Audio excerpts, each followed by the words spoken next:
Aurora and Essequibo 99.1 FM. Burby's 99.5 FM. Kaieteur Radio. This is the news on top of the hour. Live from our studio in Georgetown. Kaieteur Radio, 99.1 FM.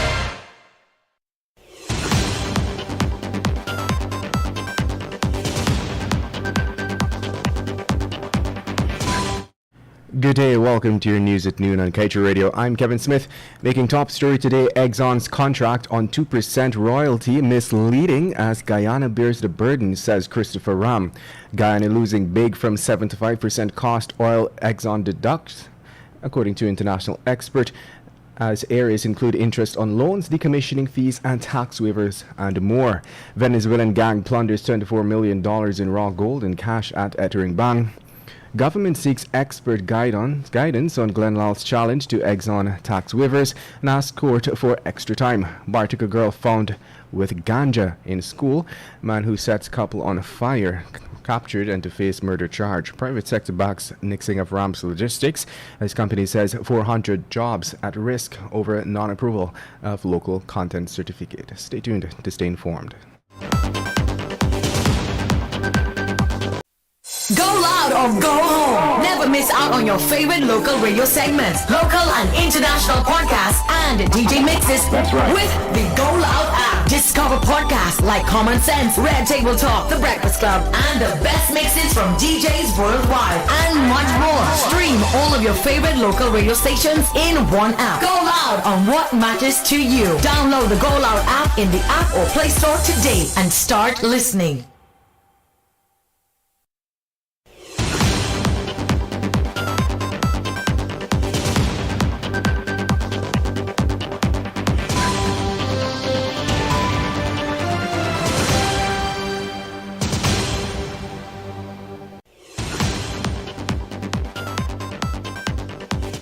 And now for the news in detail.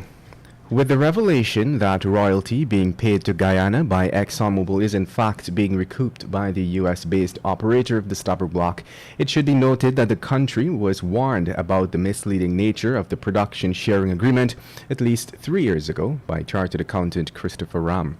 He had at the time, September 2019, even before ExxonMobil began production offshore Guyana, warned that the PSA at Article 15.5 suggests that the payment of the royalty is by the contractor, but that is at best misleading.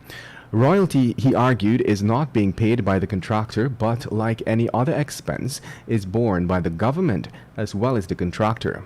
He had posited that because royalty is a deductible expense to arrive at profit oil, the government bears half of the cost of the percent royalty. Ram at the time had contended that the word royalty has a host of meanings, but in the business or commercial sense it is used to refer to money paid for the sale or use of a capital asset owned by another. In other news, Vice President Bharat Jagdeo and officials of Esso have argued that Guyana in fact collects more profit than the oil companies, with interests in the Stabroek Block. But it is the additional terms in the agreement where ExxonMobil really benefits. This is according to Tom Mitro, a former director of the University of Houston's Global Energy Development and Sustainability Program, and a former Chevron executive with decades of experience negotiating international contracts. He argues that the country is losing primarily through the deductions being made by the operator and not necessarily in the profit-sharing aspect of the deal. Mitro highlighted that it was the many other negotiable clauses in the contract that were established in favor of Exxon, an approach that most of Guyanese peers have not agreed to.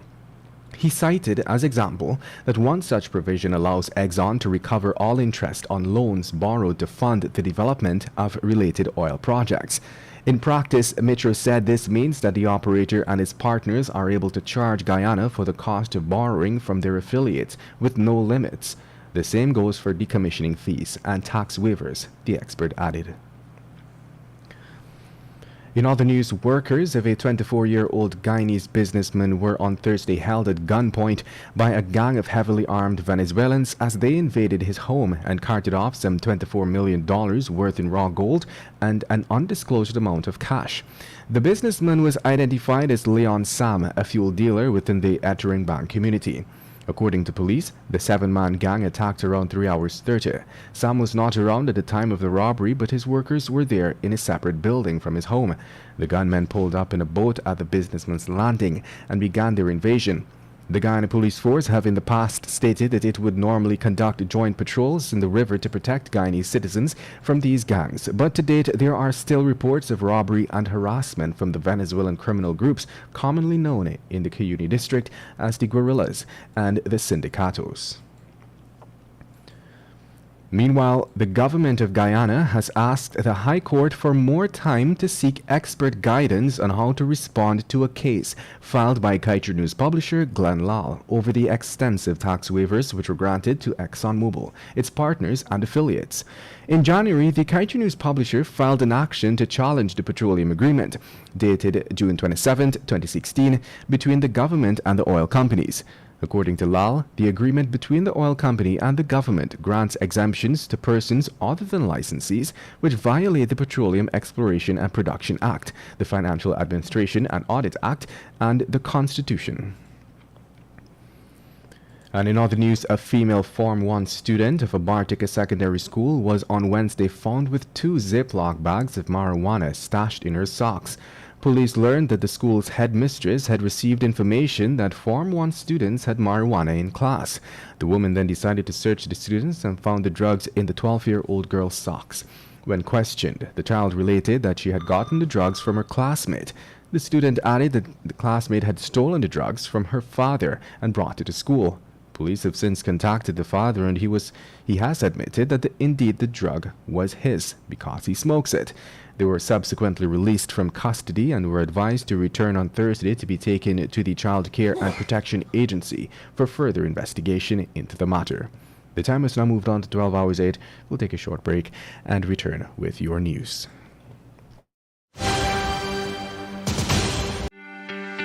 This is GHK Lal inviting you to join me weekdays from Monday to Friday on the National Outlook for commentary on a range of issues. Immediately after the 12 noon and 7 p.m. newscasts on Kaieteur Radio at 99.1 FM and 99.5 FM. Looking forward to you sharing in the conversation.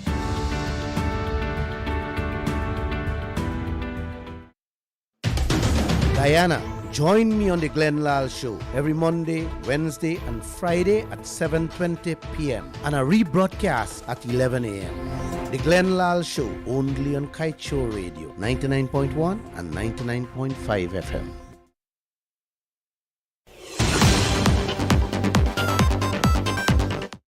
Welcome back. Let us continue with the news. Christian Joseph, called Son of Kitty Georgetown, was on Thursday apprehended after being on the run for more than 2 weeks after setting a couple on fire. Joseph and his girlfriend reportedly had a misunderstanding which led to her going over to the camp of the couple to seek help. The couple, Sheldon Harry, age 22 of Parika, and his 30-year-old girlfriend Gracie Mota, was set on fire on Sunday, June 5th at Peruni Landing, Region 7.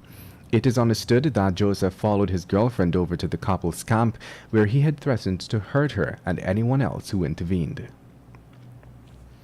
And in other news, the private sector has backed the decision by the Local Content Secretariat to withhold approval of a local content certificate to Ramps Logistics Guyana. However, the company said the decision has put some 400 jobs at risk and also has the potential to significantly slow down the pace of business regarding oil and gas support. Ramps Logistics is also seeking clarity as to why it was denied its local content certificate, which it applied for since April last. Ramps is desperately seeking a response from the local content secretariat as to what caused the denial, since this move would prevent the company to legally provide its logistics services to the oil and gas sector. And in other news, the family of Saigon Hopkinson is still calling for a thorough investigation into the circumstances surrounding his death, despite the fact a post-mortem revealed that he had died by suffocation. The 28-year-old boat captain, who hails from Bartica, was found dead in the fuel tank of his boat more than 2 weeks ago at Adventure on the Essequibo coast. Saigon had left Bartica in a 75-feet metal boat destined for the Adventure.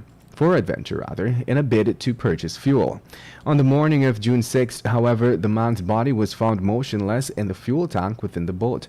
The man's sister, Janesco Hopkinson, said that her family is seeking a thorough investigation into the matter because there are marks on the man's abdomen, his forehead, and on his lower upper arm. The source of these marks, she said, are still unexplainable. And in other news, a court case has been filed in the High Court over the non-appointment of permanent holders to the office of Chief Justice and Chancellor of the Judiciary. The case, brought by Vice Chairman of the PNCR, Vince Roy Jordan, seeks, inter alia, an order directed to the President through the Attorney General, compelling the head of state to forthwith initiate the process contemplated by Article 127 of the Constitution to make permanent appointments to the two offices. As part of his application, the PNCR Vice Chairman and Opposition Member of Parliament also seeks a declaration from the court that the President has no valid reason not to initiate the process to appoint permanent holders to the office of the Chief Justice and Chancellor. He also wants the court to order the President to consult with the opposition leader on having permanently appointed judicial officers. With the time now moving on to 12 hours 12, we wrap things up with page 7 of today's Kaieteur News, robbery of royalty. As if the lopsided contract Guyana signed with ExxonMobil is not bad enough, we are now hearing that the 2% royalty handed to us is being recovered by the oil company. Mr. Raffle Trotman and those in the former government who hailed the deal as a wonderful one must be having sleepless nights. But then again, many of our leaders' consciences have been seared with a hot iron. Guyanese continue to starve, struggle, have to beg for aid to undergo emergency health operations, and money that could have strengthened our healthcare facilities and put more money in the pockets of citizens have been thrown away through tax waivers, surrendering of our royalty, and many, many more. Guyanese, we all need to get and stand up for our rights. And that brings us to the end of today's News at Noon. I'm Kevin Smith. Thank you for listening.